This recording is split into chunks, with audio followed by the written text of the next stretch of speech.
After my adoptive parents died, I drifted from place to place, living under other people's roofs, enduring their disdain and ridicule, until the year I turned 15, my biological parents found me, and I unexpectedly became the heir of a wealthy family. But what I didn't foresee was, what I thought would be a joyful reunion full of tears, turned, by the 3rd year after we met, into despair so deep that I walked up to the rooftop, and, before their eyes, jumped down, hoping that my death would punish them. My soul hovered in the air, wanting to see how my parents, who always despised me, would cry in regret and remorse. Yet my father merely shook his head disdainfully, and said to my corpse, "Childish." My mother pressed her lips together, and exhaled in relief, as if a burden had been lifted. My sister even gave a disgusted ugh, telling my father to quickly have someone clean up the scene. The only one showing grief, almost in tears, was the fake young master, but in his eyes, I clearly saw satisfaction. And my family, they all said it wasn't his fault, that I had brought this upon myself. I stood frozen for a long time, then let out a bitter, self-mocking smile. When I opened my eyes again, I was back to the moment I had just been brought home. Chapter 1. After realizing I had been reborn, I sat in silence for a long time. In front of me, my parents spoke with reddened eyes, expressing the guilt and longing they had carried for years. They had missed me for 10 whole years. In my previous life, when I found my biological parents, I was overwhelmed with emotion. We hugged and cried together, and foolishly, I thought, I finally had a home. I thought I was finally a child with a loving father and mother. However, 3 years later, that fantasy shattered. My heart turned to ash, and I stepped off the rooftop in front of them, ending my life in despair. I had thought my death could punish them, but they never cared about me. Why would my death cause them any pain? All I did was punish myself for someone else's sins. So now, I felt nothing at all, calm as a piece of wood. Sweetheart, are you still trying to adjust? It's okay. Mom will take you to pick your room first. Choose whichever you like. Seeing my silence, my mom led me upstairs to the 3rd floor. My dad followed with a smile, calling my sister, Alicia, urging her to come home quickly. Alicia replied impatiently, "Ugh, I don't have time. I'm hanging out with my friends." My dad frowned in displeasure, and my mom, looking awkward, explained to me, "Your sister's busy. She might not be back for a few days." In my previous life, I believed her. In this life, it didn't matter anymore. Believing her again wouldn't change anything. When we reached the 3rd floor, each room was bright and luxuriously decorated. My dad smiled and said, "George, go ahead and pick. You can stay in any room you like." My eyes locked onto the room nearest the stairs. On its wall hung a family photo, and my picture had been photoshopped into it. In my last life, I was instantly drawn to it and foolishly thought it meant my parents truly loved me. So I chose that room. I liked that family photo. However, my parents' expression subtly changed. They exchanged glances before quickly smiling again. "George, we forgot to tell you," my dad said. "This room actually belongs to your brother, Makoto." When Makoto heard you were coming, he cleared out his own room and said you should choose whichever you like. You should live in the biggest one. My eyes welled up with tears. A deep, unspeakable gratitude filled my chest. "Makoto's giving up his room for me," I said, moved beyond words. I still like that family photo, still like that room. My parents looked at each other again, hesitating to speak, but I, overwhelmed by emotion, had already stepped inside, staring blankly at the picture. Just then, Makoto came home with his backpack. Chapter 2. Makoto was the same age as me, 15. He was far more mature, not as naive or ignorant as I was. Seeing me in his room, he frowned slightly, then forced a light-hearted smile. "I heard my brother came home," he said. "I took a day off and rushed back. You like this room? Then it's yours." After saying that, he lowered his head and sighed softly. My parents noticed every subtle change in his expression. My mom quickly came in and tried to persuade me. "George, why don't you pick another room? This one's too big. I don't think it suits you." I asked. "Why not?" I was confused, and faintly sensed something strange in the atmosphere. But how could I have understood what was wrong back then? My parents had cried for me and shown such care. Makoto had even emptied his room so I could choose. I was their biological son. Was it wrong to choose the room I wanted?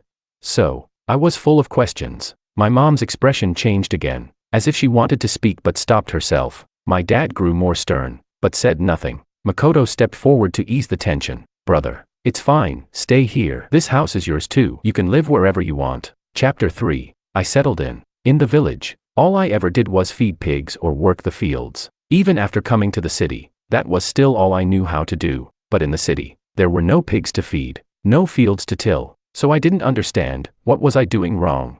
I had only lived in Makoto's room for half a day before my sister Alicia came back and scolded me harshly. She stormed in, snatched the book from my hands, and threw it onto the floor. With clear disgust in her tone, she snapped. Where did this uncultured stray kid come from? This is Makoto's room. The dove occupies the magpie's nest. How shameless can you be? I froze, not just because it was my first time meeting my sister, but because I truly couldn't understand. How did I end up occupying someone else's nest? So I called for our parents. They hurried upstairs, while Alicia struck first. Mom, Dad, what were you thinking? This is Makoto's room. Treating them differently like this, don't you see how much that hurts Makoto? My parents' faces twisted with conflict, unsure what to say, but I caught it, a fleeting flicker of irritation in my mother's eyes. The way she looked at me, I froze. That look was so familiar. After my adoptive parents passed away, when I lived with my uncle's family, my aunt used to look at me the exact same way. So that's what I really was. The dove that took another's nest. Chapter 4. Once upon a time, I too had a happy childhood. My adoptive parents were humble farmers, yet they gave me the purest love. They didn't have much money, but they always saved the best for me. However, when I was 6, tragedy struck. A sudden car accident took them both away, leaving me an orphan, forced to drift from one relative's home to another. Growing up under someone else's roof was never easy. I endured scornful looks and endless ridicule. I once believed that finding my biological parents would be the salvation of my miserable life, but I never expected that it would only mark the beginning of another cruel fate. The dove endured in silence, standing on the wire year after year. After countless hardships, it finally realized the truth.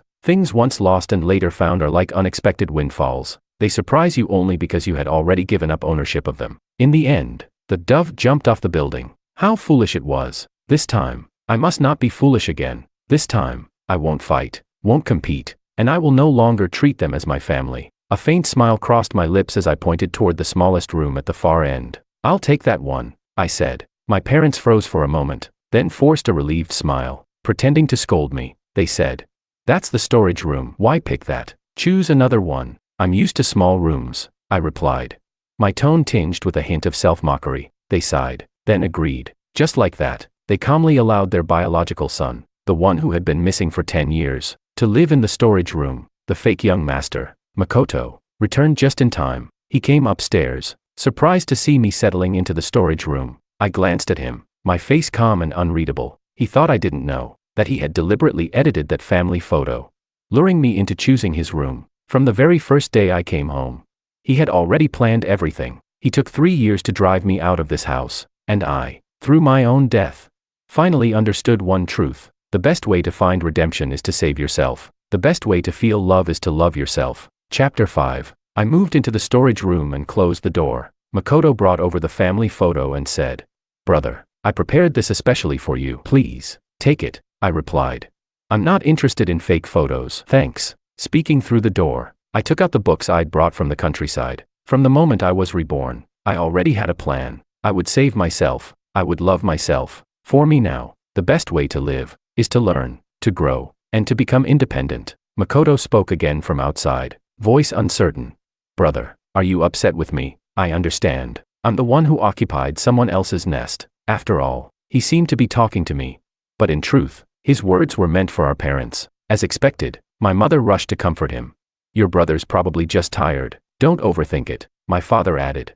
"Makoto, don't think that way. In this family, no one has occupied anyone else's nest." What a joke. Of course someone had. It was me. Chapter 6. When I woke up, the villa had fallen silent. The housekeeper told me, "Madam's in a bad mood, and master went shopping with her." I simply said, "Oh," and thought, good for them. Then, I started organizing the cash gifts, money given by my parents and relatives when they came to bring me home. Altogether, it was over 100,000 yuan. I planned to save it, because the days ahead wouldn't be easy, and this money was my only capital. The village chief had helped me open a bank card before, so I took it and went to a nearby bank. Having suffered for 3 years in my previous life, I was already familiar with the area. I wouldn't get lost this time. When I reached the bank, a tall woman in a black dress walked out, followed by the bank manager in a suit, bowing and smiling respectfully. I stopped in my tracks. The woman was my sister, Alicia. In this life, it was our first meeting, but she recognized me. After all, she had seen my photos and videos.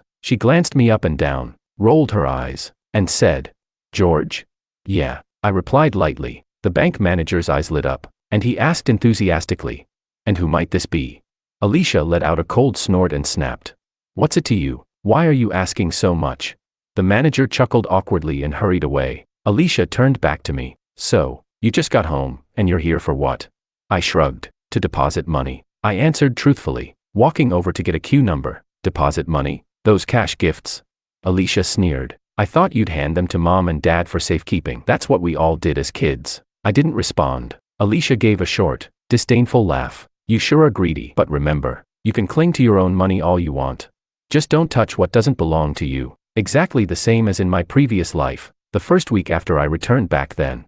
Alicia had lost a gold necklace, and immediately accused me of stealing it. In her eyes, I was uneducated, obsessed with money, and a walking disaster. And now, even though the necklace hadn't been lost yet, she had already passed her judgment, but I neither argued nor cared. I was just there to deposit my money, nothing more. Alicia snorted one last time and walked away in her heels. Chapter 7. That evening, my parents and Makoto were all home. They were helping me choose a school. The brochures spread out before us were all elite, aristocratic academies. I immediately made my own choice. I don't want to go to a private elite school, I said. I want to attend C-City No. 1 high school, a key public high school, study hard, get into college, leave this house. That was my plan. I had no desire to be some wealthy heir, and even less interest in competing for family inheritance. My parents looked surprised. Makoto struggled to hide the smirk tugging at the corner of his lips as he said, "Brother, we don't need to go to ordinary schools. We don't even need to take the college entrance exam. We're supposed to study abroad in the future." My mom chimed in.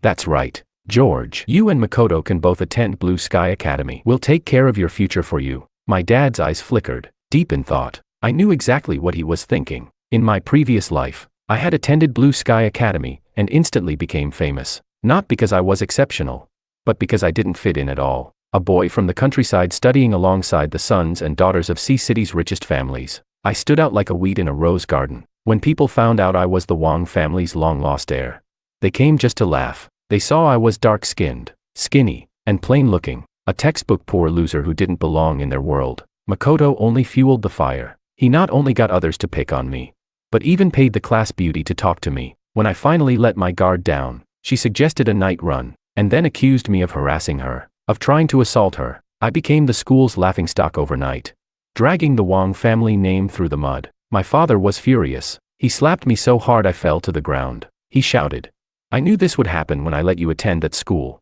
You've completely disgraced our Wang family." My father cared about one thing, saving face, and I had torn that mask apart. Now, in this life, he was thinking about that same face again. Makoto could uphold it, but me?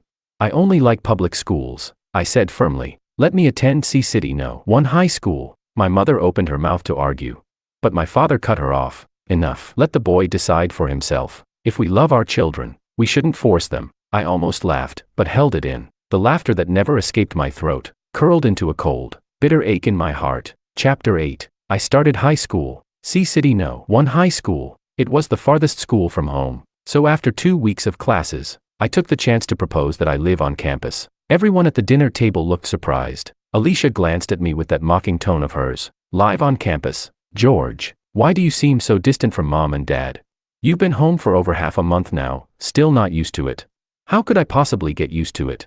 In my last life, I endured 3 long years here, and even then, I never got used to it, I said calmly. Living on campus makes it easier to study. My voice was flat, emotionless. Alicia pressed her lips together and said nothing. My mom looked worried. "George, is there something you want to tell us? I just feel like you don't fit in with us somehow." "Yeah, we don't fit, and the less we see each other, the better," I replied. "It's really just to study better," I explained again, evenly. Makoto lowered his head, his tone low and pitiful. "Brother, you must hate me, right? How about this? You don't have to move. I'll live on campus instead. That way, I won't bother you." Then he stood up and pretended to pack his things. I smiled inwardly. "Makoto, you're in such a hurry." For the past 2 weeks, he had been trying to provoke me every chance he got, either to anger me or to slander me, but I didn't react. I didn't compete. I stayed calm, like an otter drifting with the current. He couldn't find a way to deal with me. Now that he'd finally found a chance to act pitiful and retreat strategically, he put on his perfect little performance. Anyone with half a brain could see through Makoto's intentions. And of course, my parents did too. They just didn't care. Alicia frowned. "Why should you live on campus? Makoto, you didn't do anything wrong. Makoto sighed softly and sat back down. My dad took the opportunity to end the discussion. Well, since George wants to live on campus, let him. It's not a big deal anyway. Of course, it wasn't a big deal, because in my previous life, I had done the same. To be exact, I had lived in a small rental apartment near the school. Back then, Makoto had provoked me over and over again. Until one day I finally lost control and fought back. We tumbled down the stairs together. I was fine, but Makoto hit his head and bled heavily. For a brief moment, I felt relieved, even triumphant, but when the family came running over, I realized just how wrong I was. My mom rushed to lift Makoto up, tears streaming down her face in worry. My dad grabbed me by the collar, shouting furiously, "George, what's wrong with you? Are you a mad dog?" Alicia was there too. Without a word, she slapped me hard across the face. "This isn't the countryside. Who allowed you to fight like a wild dog?" Apologized to Makoto. Chapter 9. The whole family's anger poured onto me. I had no choice but to apologize. Makoto, ever the actor, seized the chance to play the victim. He started packing again, saying, "My brother clearly hates me. I'll just move out and stay somewhere else." Of course, my family rushed to stop him, pleading with him to stay. I just stood there, dazed, trying to process it all. Alicia glared at me. "You're the one who hit him. If anyone should move out, it's you." That's when it hit me. No wonder my parents always looked at me like they had something to say but never did. So that's what they wanted all along. For me to be the one to leave. It was like being struck by lightning. Everything suddenly made sense. In the end, I was the one who moved out. Forced to leave my so-called family behind. That small rented apartment, I lived there for 2 whole years. As the memories faded, I quietly went upstairs to pack my things. This time, I would leave earlier, just as they wished. Chapter 10. So, at 15 years old, I rented a small apartment near C-City No. 1 high school, choosing not to live in the school dormitory. Only the driver, Marco, helped me settle in. He looked puzzled and asked, "Young Master Wong, you're living here alone. Why didn't Master and Madam come with you?" Of course, they wouldn't come. Makoto had expressed interest in learning about the family company today. So my parents were busy taking him to get familiar with it. Seeing my silence, Marco tried to smooth things over awkwardly. "They're probably just busy. You know, once they're done, they'll come see you." But Marco was wrong. My parents never came. My mother only gave me a single phone call. "George, have you settled in?" she asked. "Oh, you're still so young, living alone outside. Mom really worries about you." I told her I'd settled down fine. She sighed several times after that but said nothing more. You see, without 70% love, how can there even be 30% of words? After hanging up, I looked around the small apartment that now belonged entirely to me. And for the first time, I smiled sincerely. I no longer had to be the dove. The days that followed were simple. Eat, sleep, study, a steady rhythm of 3 points forming a straight line. No need to think about family matters anymore. They didn't think of me either. More than a month passed, and I didn't receive a single call. It was as if everyone were dead. Later, I ran into Makoto. On my way home from school, I saw him riding a motorcycle, leading a noisy pack of followers through the streets. So bold, so arrogant, it stunned me for a moment. As a rich second-generation heir, riding a motorcycle around like that was strictly forbidden. If our parents found out, they'd definitely scold him. He seemed to notice me too. He revved the engine and pulled up right in front of me. Before I could say anything, he took off his helmet, looked me up and down with disdain, and said, "George, long time no see." "Yeah," I replied. He crossed his arms coolly, then asked, "Mom and Dad haven't called you once, have they?" I nodded. He smirked. "Want to know why?" I shook my head. He chuckled. "Actually, they did want to call you, but every time they tried, I told them maybe I should be the one to move out instead, and then they'd feel too guilty to call you." He leaned in slightly, his grin widening. "But the main reason? They're resentful toward you." I stayed silent, listening. Makoto could barely contain his laughter. "You've been home for so long, yet you treat Mom and Dad like strangers. You really think they wouldn't resent that?" Honestly, I didn't expect to win without even fighting. I was terrified you'd come back to compete with me for the inheritance. But instead, you just left and handed everything to me. "Really, thank you." He said all this while carefully watching my face, probing for a reaction, trying to figure out if I was naturally foolish or just choosing to step aside. I almost laughed. "Isn't he tired?" "I have something to do. I'll go first," I said calmly, putting on my jacket and heading toward my apartment. A girl with heavy makeup leaned close to Makoto and asked, "Babe, who's that?" Makoto sneered.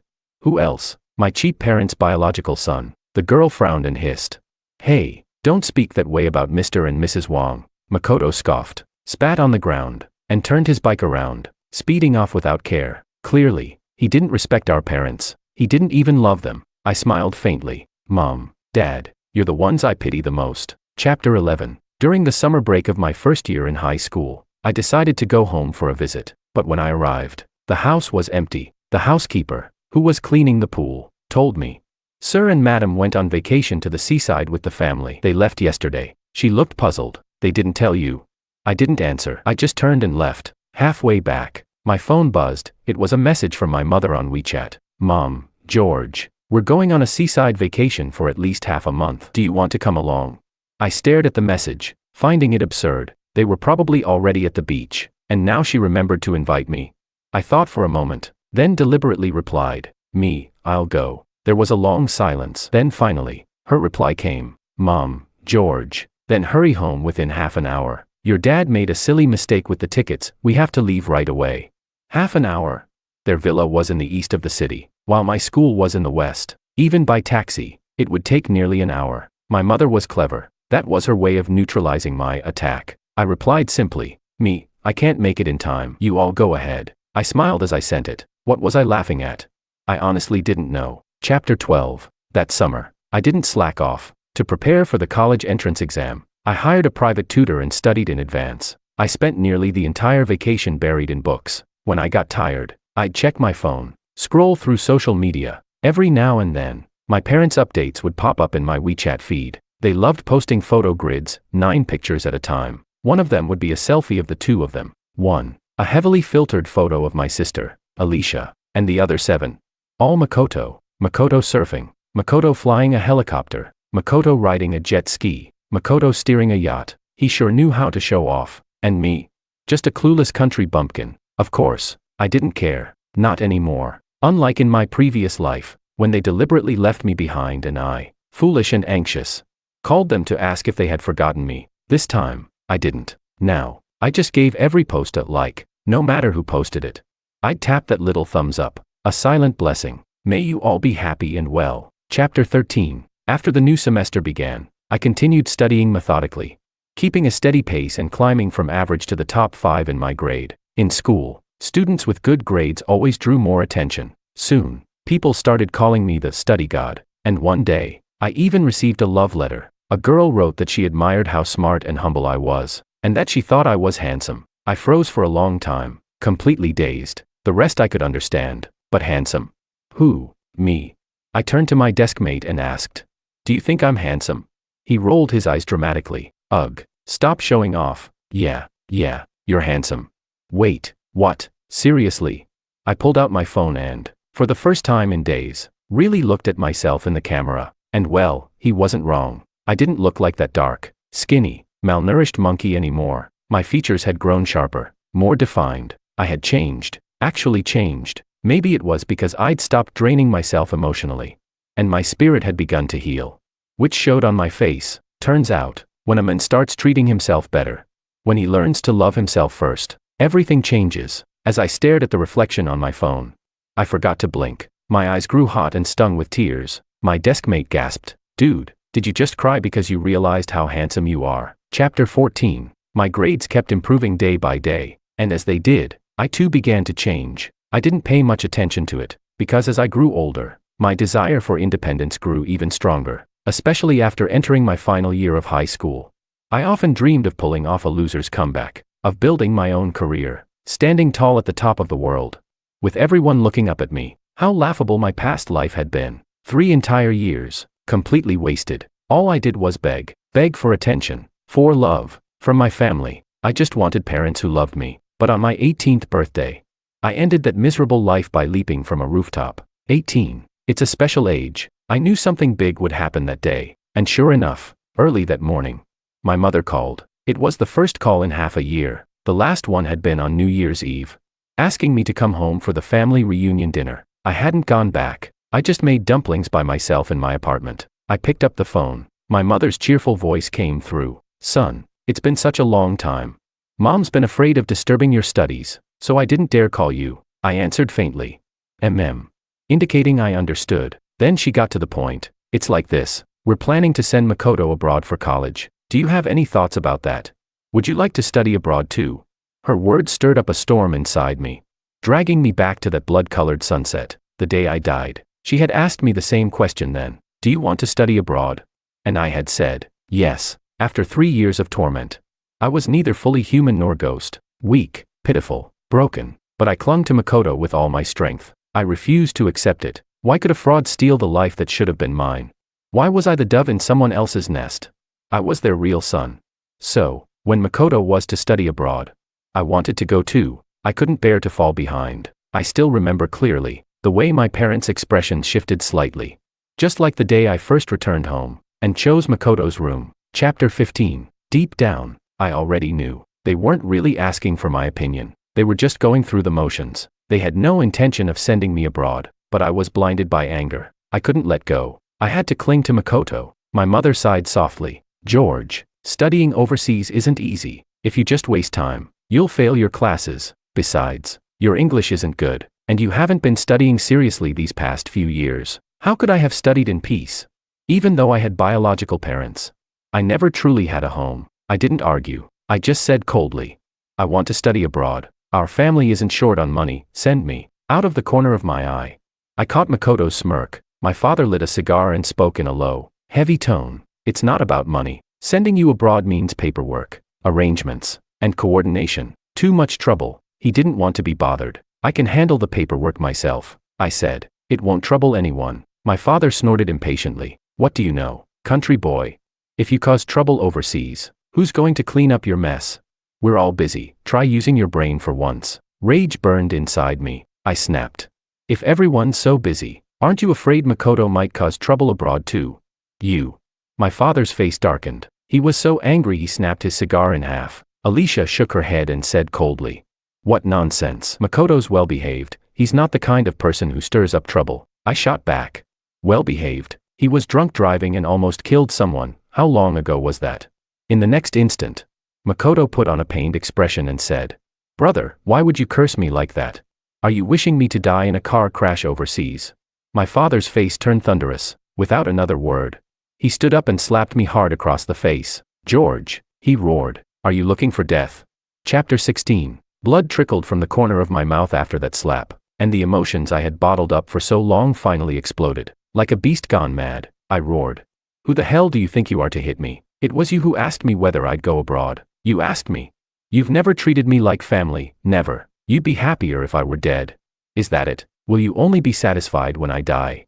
Everyone was stunned for a moment, then their shock turned into humiliation and rage. My mom dropped her fake kindness and snapped. George, what's wrong with you? Have you no shame? My dad ordered the maids to leave, then commanded, shut your mouth. You're a son of the Wong family, not some street thug. My sister just rolled her eyes, saying nothing. My lips trembled violently, my fingers shook, and soon my whole body followed. After all these years, I didn't even know why I was still alive. In my mind, I saw my adoptive mother on her hospital bed for the last time, holding my hand weakly as she whispered, study hard. When mommy gets better, I'll cook your favorite dishes again. But my father was gone, and then she followed him, leaving me to drift alone in this world. I thought I had finally found a home, only to realize I'd been lying to myself all along. My thoughts were a blur, grinding my teeth. I asked again, will you only be satisfied when I die? Yes, go to hell. Then, my sister sneered, her voice dripping with disgust. My parents waved their hands impatiently. Get out. I stopped trembling. Even my heart seemed to stop beating. A strange calm filled me, empty yet powerful. I turned and bolted upstairs. 5 flights. In one breath. No one stopped me. No one cared. I reached the rooftop and ran straight to the edge. As I climbed over the railing, one of the maids below screamed, George, don't do anything rash. Everyone in the villa came out to watch. My parents and Alicia stepped outside. Makoto was still laughing, mocking, proud, amused. The wind lashed against me. My body shivered hot and cold. My mom cursed at me. Jump then. When will you ever learn to behave? So many servants were watching. She thought I was humiliating her. How disgraceful. Right. My dad was so furious he couldn't speak. He just waved his hand furiously, signaling for me to jump. He shouted, if you've got the guts, then do it. My sister tried to stop me, but her tone was dripping with sarcasm. Don't jump here, she sneered. You'll dirty the floor. I gave a bitter smile. Sorry, for dirtying your floor. I closed my eyes and leapt. Chapter 17. I was dead. My legs were shattered to pieces. My skull cracked open, and not a single breath remained in me. My soul drifted above, and to my surprise, I felt satisfied. I glared fiercely at that pile of broken flesh that used to be me, and at my so-called family standing around it. If I could still speak, I would have screamed, "See, I'm dead now. Are you satisfied?" I imagined them finally regretting it, finally realizing what they had done, but they didn't. My father dismissed all the maids, then shook his head coldly and spat, "Childish." My mother trembled slightly, but not a single tear fell. She only pressed her lips together and sighed deeply. What a foolish child, too foolish. Yet behind that sigh, there was relief. She had finally rid herself of the burden that was me. My sister let out a disgusted ugh, and told my father to call someone to clean up the corpse. The only one who looked grief-stricken, almost to the point of tears, was Makoto. His voice rasped, "Bro, why were you so impulsive?" But in his eyes, I could see nothing but triumph. He was finally free of worry. My family all said it wasn't his fault, that I had brought it upon myself. I stared blankly for a long while, then began to fade away. George, how could you be so stupid? Chapter 18. The searing pain of death still lingered, making me shiver. My thoughts snapped back. On the phone, my mother's voice asked gently, "Son, why are you so quiet? Tell me, do you want to study abroad?" I replied, "No," I said curtly. "I still have class. I'm hanging up now." She sighed. "Ah, you really never want to trouble us, do you? Son, your dad and I love you very much. We just hope you can study overseas and broaden your future." Her words were kind, persuasive. I hung up, and went back to studying. Chapter 19. After Makoto went abroad, my college entrance exam was just around the corner. For many rich kids, the exam was nothing more than a minor obstacle, something they could easily skip, but for me, it was the most important turning point of my life. With the confidence of being the top student in my grade, I was aiming for the best university in the entire country. I was certain of victory. When I walked out of the exam hall, tears streamed down my face. My deskmate rolled his eyes like a dead fish and said, "What the hell are you crying for? Got moved to tears by your own handsomeness again?" I was speechless, but after his comment, I actually went to check a mirror, and, well, what do you know? After admiring myself for half an hour, I nodded in approval, not because I'd gotten any more handsome, but because, for once in this lifetime, I finally looked like someone who was truly alive. There was still a bit of money left in my bank card, so I decided to reward myself with a trip to the seaside. It was the first time in 3 years that I had gone anywhere far. I took 2 photos, one of the ocean, one a selfie. Then, for the first time ever, I posted a social update. I didn't know what to write for the caption, so I just added a grinning emoji. My mom was the first to like it. She commented, "George, is this really you?" I replied, "Yeah." She asked again, "Really? You've changed so much." "Yeah, so much that even my own mother couldn't recognize me." My dad didn't like the post. Instead, he sent me a WeChat message. "Where did you go?" I said, "To see the sea." He paused for a while before replying, "You could have told us. Your sister wanted to go too. Would have been nice to go as a family." I didn't respond. That evening, my sister liked my post as well. She commented, "Need me to help with another makeover? I'll turn you into a real heartthrob." I ignored her. Chapter 20. Before the exam results were released, I went out to work. After half a month, my mom finally found out where I was by asking my teacher. She scolded me over the phone. "Son, why do you always run off without saying a word? If something happened, we wouldn't even know. Come home, there's no need for you to take some part-time job." I said, "It's fine, I just want to earn some tuition money. College life costs a lot." She laughed in exasperation. "Do you think our family is short on tuition money? Of course we are. In 3 years of high school, I had never once asked them for money, and they had never once offered any. The cash gifts I received during holidays had kept me afloat for all 3 years." I smiled but said nothing. Then she suddenly seemed to realize something and hurriedly asked, "Your dad, he never gave you any allowance?" I answered, "No, not even once." After saying that, I hung up, too busy. The production line couldn't run without me. Chapter 21. The day the results came out, the whole school erupted in celebration. I had achieved my goal. I got into Peking University. Not only that, I was the top scorer in the entire city, and even got interviewed by the local TV station. My homeroom teacher was so moved that she burst into tears, praising me again and again as a genius. I smiled quietly, but then, my smile froze, because my parents showed up. The teacher had invited them for a group photo. My mom was so excited she could barely stop smiling. Even my dad, usually stern and cold, was chatting amiably with the officials, shaking hands, boasting proudly. Apparently, Being the city's top scorer was a title prestigious enough to please even the wealthy. I turned and left. I didn't want to be in any photo with them. As I walked out of the school gate, a red Ferrari pulled up, and a tall woman stepped out. Alicia. We looked at each other. She froze for a second, then asked, "Didn't Mom and Dad say they came to find you? Where are you going by yourself?" I replied, "I'm hungry, going to eat." Then I kept walking, heading toward a small restaurant nearby. Inside, mapo tofu cost 12 yuan, and stir-fried pork with green peppers cost 13. They were my favorite dishes. Usually, I would only order one and eat it with rice, but today, I splurged, ordered both, and I ate. Alicia came in after me, coughing hard from the chili smoke. Covering her mouth and nose in disgust as she sat beside me, she said disdainfully, "You actually eat this stuff?" I nodded. "It's good." Her brows furrowed tightly, and she fell silent for a moment. Then, as if remembering something, she added, "Makoto's living way better than you. He gets over 200,000 yuan a month abroad, and I heard he parties every day." I kept eating my tofu, seeing I didn't react. Alicia suddenly pulled a bank card from her bag and handed it to me. She said, "You're the city's top scorer now. As your sister, I'll reward you with this card. There's 100,000 yuan in it. It's just what was left after I bought a handbag yesterday. Take it." How generous. She rewarded me with half a month of Makoto's allowance. I didn't take it. She left the card on the table, looked at me for a long moment, then quietly walked away. Chapter 22. I took that bank card back to the villa and placed it on the coffee table. Then, I packed the last of my belongings, ready to head north, to the capital, a place as vast as the sky and as boundless as the sea. Just as I was leaving, my parents returned home. Their faces were grim. When they saw me, they forced down their anger and demanded, "George, why didn't you stay for the group photo? The school officials were looking for you everywhere. Do you want us to lose face?" I replied calmly, "I didn't know there was going to be a photo." I gave a brief explanation and started walking toward the door. My father took a deep breath, his eyes locked tightly on me. My mother suddenly grabbed my hand, her eyes wet as she said, "George, do you hate us? It's been 3 years, and you've never once smiled at us. Now you've been admitted to Peking University, and you didn't even share your joy with us. We're your biological parents." Biological parents? I stopped. My gaze on her was faint, detached, the way one looks at a stranger. Countless memories swirled in my mind.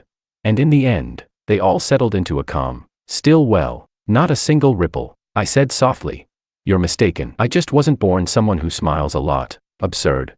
My father's voice trembled with fury as he unleashed his patriarchal authority. "George, ever since you came home, you've been against us. We waited 10 years to have you back, 10 years.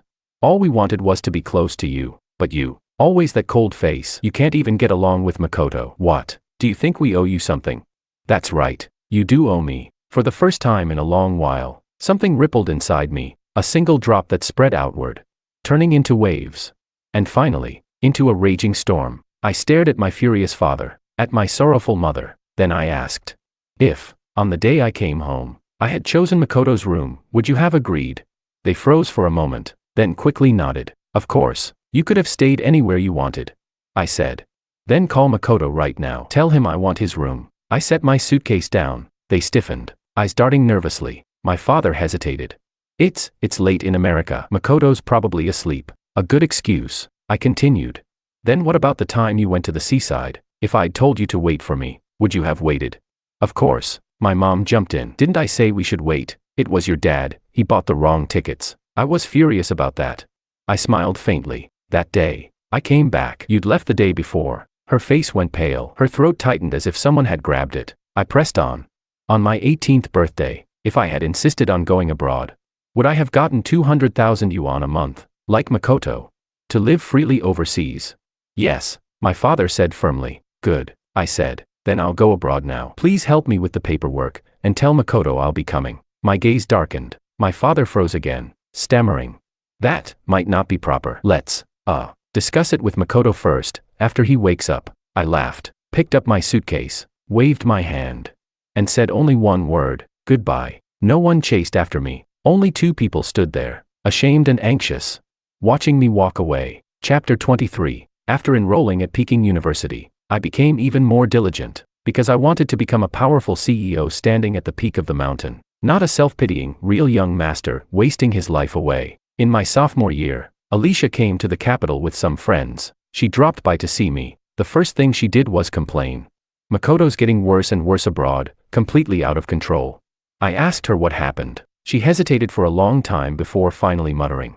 He's gone astray. Gambling, drugs, women, he's done it all. Our parents had already flown over to bring him back by force. I smiled faintly and said nothing. That winter, right before the new year, my parents returned home with Makoto. Makoto had rotted completely. He'd always been bad, just good at pretending while at home. Once he left, free and rich beyond measure, his wildness bloomed unchecked. He spent money recklessly and lived like a beast unchained. Even after coming back, he refused to change. He partied day and night, and often clashed violently with our parents. One night, my mom suddenly video called me. I was half asleep, having just gotten up to use the bathroom.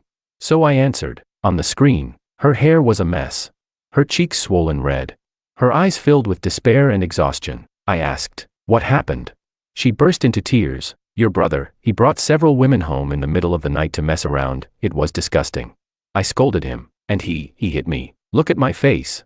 Her swollen face looked almost comical. I stayed silent. She wiped her tears, voice trembling with misery. "Your father's away on a business trip. I can't handle him alone. Heaven must be punishing us. We never should have spoiled him. I thought he was just playful. But he's selfish, stubborn, hopeless." She went on, pouring out her grievances, but I was too tired, listening to her crying and rambling apologies. I drifted off to sleep, half conscious. I could still hear a broken voice sobbing. "Son, are you asleep? Mom just wants to say." "I'm sorry." I turned over and hung up the call. Too noisy. Chapter 24. While Makoto was turning the house upside down, I was soaring forward in the nation's top university. I became my professor's favorite student.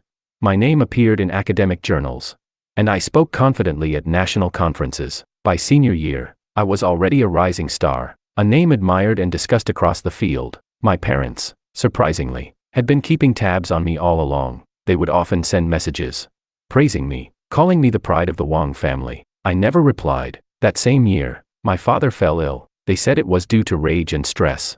He'd vomited blood. My mother and sister begged me to come home, saying my father wanted to see me. I happened to be on break and planned to visit the seaside, passing through my hometown. I decided to stop by for a moment, but when I entered the villa, my mother didn't mention my father at all. Instead, she eagerly pulled me upstairs to the third floor. I asked, "What's going on?" She didn't answer, just led me into the largest, most spacious room, smiling brightly. "Look, son, we completely redecorated this room. Everything's new. Do you like it?" Indeed, the place looked completely different, brand new from floor to ceiling. I wasn't particularly interested, so I asked casually, "Makoto doesn't live here anymore?" At the mention of his name, my mother's face darkened, her eyes clouded over. She said bitterly, "Live here? He doesn't deserve it. He's not even my real son." Her words surprised me for a second, but my mind wasn't really on that topic. I just gave a quiet "oh," and said I'd only stopped by and would be leaving soon. That made her anxious. She grabbed my hand tightly. "Why are you in such a hurry? You haven't even seen your father yet. He didn't fall sick from anger, he was beaten." I raised an eyebrow. "Who dared to hit him?" "Makoto." She spat through clenched teeth. "That beast colluded with our business rivals, trying to steal confidential documents. When your father caught him, he shamelessly beat him up and stabbed him in the shoulder with a fruit knife." Quite the drama. I was laughing inside, but asked on the surface, "Did you call the police? Makoto should be in jail then." She shook her head. "We want to handle this ourselves. Anyway, that bastard Makoto, we're done with him." "Is that so?" Then they could handle it however they wanted. I noticed the time. It was getting late, so I got up to leave. My mother followed me to the door, pleading, "Stay for dinner. Your sister's bringing your father home from the hospital soon." And indeed, as she spoke, they arrived. My father came in, his shoulder bandaged, his face pale and weak. Alicia's face was flushed with anger and frustration. When they saw me, both of them smiled. My father spoke first. "George, you're back. I wasn't supposed to be discharged yet, but I insisted, just so I could see you." I nodded slightly, saying nothing. Alicia leaned closer, blinking playfully. "George, you're amazing. You're famous at Peking University now." She thought she looked cute. For a moment, I was dazed. So even the cold and arrogant Alicia could act like this. In both lifetimes, this was the first time I'd seen it. Seeing I didn't respond, she looked awkward and uncomfortable. My mom quickly stepped in to ease the tension. "It's rare for the family to be together. Come in. Let's have dinner." They surrounded me warmly, ushering me inside. I glanced at the time again and shook my head. "No," I said softly. "I don't want to miss the sunset." Chapter 25. I left again. After watching the sea, I returned to Peking University. By senior year, I had joined forces with a few friends to start a business. It wasn't an easy road, but it was meaningful. By my second year of graduate school, our venture finally began to pay off. I earned my first bucket of gold, 800,000 yuan. Life grew busier by the day, balancing academics and business. I often worked until I dropped, falling asleep the moment I hit the bed. I stopped paying attention to any messages from home. After graduating with my master's, my old partners and I officially registered a company. We had our own name, our own team, and our own place in the world. We didn't earn much, certainly nothing compared to my wealthy parents, but we were independent. And that sense of accomplishment was priceless. It was around then that I saw Makoto again. He came alone. The moment he saw me, he threw a punch. Fortunately, I reacted quickly and blocked it. Without hesitation, I punched back. He wasn't fast enough. My fist connected squarely, leaving him dazed, blood trickling from the corner of his mouth. He spat on the ground and snarled. So that's it. The whole family's abandoned me. You happy now?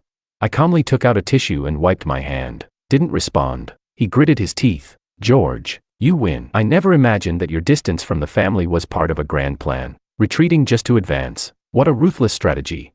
I sighed. Have you been watching too many TV dramas? Lifting my eyes to him, I added quietly.